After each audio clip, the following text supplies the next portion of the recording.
Breaking house വിശദമായി മുഖ്യമന്ത്രി പിണറായി വിജയന്റെ മകൾക്ക് ചില സഹായങ്ങൾ ചെയ്തിട്ടുണ്ടെന്ന് CMRL MD ശശിധരൻ കർത്ത തന്നോട് പറഞ്ഞിട്ടുണ്ടെന്ന് വെള്ളാപ്പള്ളി നടേശൻ. മുഖ്യമന്ത്രി ആകുന്നതിന് മുൻപും പിണറായി വിജയന് CMRLുമായി ബന്ധമുണ്ടെന്ന് കർത്ത പറഞ്ഞു. എല്ലാ പാർട്ടിക്കും കർത്ത സംഭാവന നൽകിയിട്ടുണ്ട്. അത് രാഷ്ട്രീയപരമാണോ വ്യക്തിപരമാണോ എന്നറിയില്ലെന്നും വെള്ളാപ്പള്ളി നടേശൻ റിപ്പോർട്ടറിന്റെ പ്രസ് കോൺഫറൻസിൽ പറഞ്ഞു.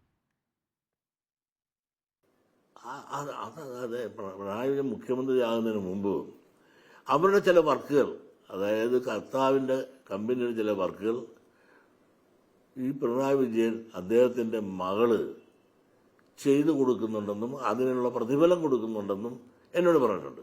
ശശിധരൻ കർത്താവ് ഒരു ധർമ്മിഷ്ഠനാണ്. എല്ലാ പാർട്ടികൾക്കും അതുപോലെ എല്ലാ സാമൂഹിക സാംസ്കാരിക സംഘടനയ്ക്കും അകമഴിഞ്ഞ സംഭാവന കൊടുക്കുന്ന ഒരാളാണ്. അത് വ്യക്തിപരമായാണോ പാർട്ടിപരമാണോ എന്നൊന്നും എനിക്കറിയാം. അതല്ല അന്വേഷണ ഉദ്യോഗസ്ഥന്മാർ. Levin K Vijayan, Levin, SNDP യോഗം ജനറൽ സെക്രട്ടറി വെള്ളാപ്പള്ളി നടേശൻ പറയുന്നത് പിണറായി വിജയന്റെ മകൾ ചില വർക്കുകൾ കർത്തയുടെ CMRLന് വേണ്ടി ചെയ്തു കൊടുക്കുന്നുണ്ടെന്നും അതിൻ്റെ പ്രതിഫലം കർത്ത നൽകുന്നുണ്ടെന്നും പിണറായി വിജയൻ പാർട്ടി സെക്രട്ടറി ആയിരിക്കെ തന്നോട് കർത്ത പറഞ്ഞു എന്നാണ്. എന്താണ് വെള്ളാപ്പള്ളി നടേശൻ ഉദ്ദേശിക്കുന്നത്? നികേഷ്, അല്പസമയങ്ങൾക്ക് മുൻപാണ് റിപ്പോർട്ടർ പ്രസ് കോൺഫറൻസ് പൂർത്തിയായത്. ഈ പ്രസ് കോൺഫറൻസിലാണ് അദ്ദേഹം വെള്ളാപ്പള്ളി നടേശൻ, SNDPയുടെ ജനറൽ സെക്രട്ടറി, മുഖ്യമന്ത്രി പിണറായി വിജയനും CMRL MD ശശിധരൻ കർത്തയുമായി ബന്ധമുണ്ട്. അദ്ദേഹം മുഖ്യമന്ത്രിയാകുന്നതിന് മുൻപ് തന്നെ പിണറായി വിജയന്റെ മകൾ വീണ വിജയന്റെ കമ്പനി ചില സഹായങ്ങൾ ശശിധരൻ കർത്തയ്ക്ക് നൽകിയിട്ടുണ്ട് എന്നുള്ളത് തന്നെയാണ് അദ്ദേഹം വ്യക്തമാക്കുന്നത്. അക്കാര്യങ്ങൾ തന്നോട് വ്യക്തമാക്കിയത് ശശിധരൻ കർത്ത തന്നെയാണ്. ശശിധരൻ കർത്ത പറഞ്ഞത് മകളുടെ കമ്പനി വീണ വിജയന്റെ കമ്പനിയുടെ ഭാഗത്തു നിന്നും ശശിധരൻ കർത്തയ്ക്ക് ചില സഹായങ്ങൾ ലഭിച്ചിട്ടുണ്ട്.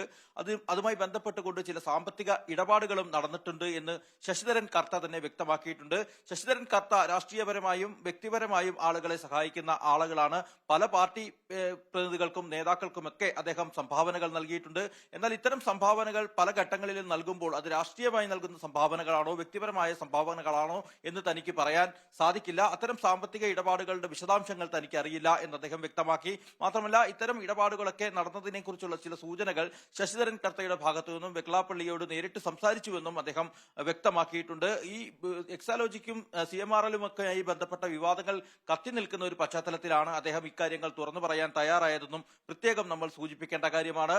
ഇത് സംബന്ധിച്ച കോടതിയുടെ വിധിയും ഇക്കാര്യത്തിൽ ഇന്ന് വരാനിരിക്കുകയാണ്. വെള്ളാപ്പള്ളി നടേശൻ SNDP ജനറൽ സെക്രട്ടറിയുടെ ഭാഗത്തു നിന്നും ഇത്തരത്തിലൊരു പ്രതികരണം ഉണ്ടാകുന്നത് ഒരുപക്ഷെ ആദ്യമായിട്ടായിരിക്കാം ഒരു മാധ്യമത്തിലൂടെ വെള്ളാപ്പള്ളി നടേശൻ ഇത്തരത്തിലൊരു കാര്യം തുറന്നു പറയുന്നത്.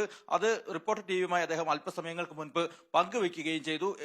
റിപ്പോർട്ടർ പ്രസ് കോൺഫറൻസിൽ മറ്റ് ചില പ്രധാനപ്പെട്ട രാഷ്ട്രീയ വിഷയങ്ങളിൽ കൂടി അദ്ദേഹം പ്രതികരണം നടത്തുകയുണ്ടായി. പ്രധാനമായും മന്ത്രി ഗണേഷ് കുമാറിനെതിരെയും PC ജോർജിനെതിരെയും അദ്ദേഹം റിപ്പോർട്ടർ പ്രസ് കോൺഫറൻസിലൂടെ ചില തുറന്നു പറച്ചിലുകൾ നടത്തി. വെള്ളാപ്പള്ളി മന്ത്രി ഗണേഷിനെയും PC ജോർജിനെയും അതിരൂക്ഷമായ ഭാഷയിലാണ് വിമർശിച്ചത്.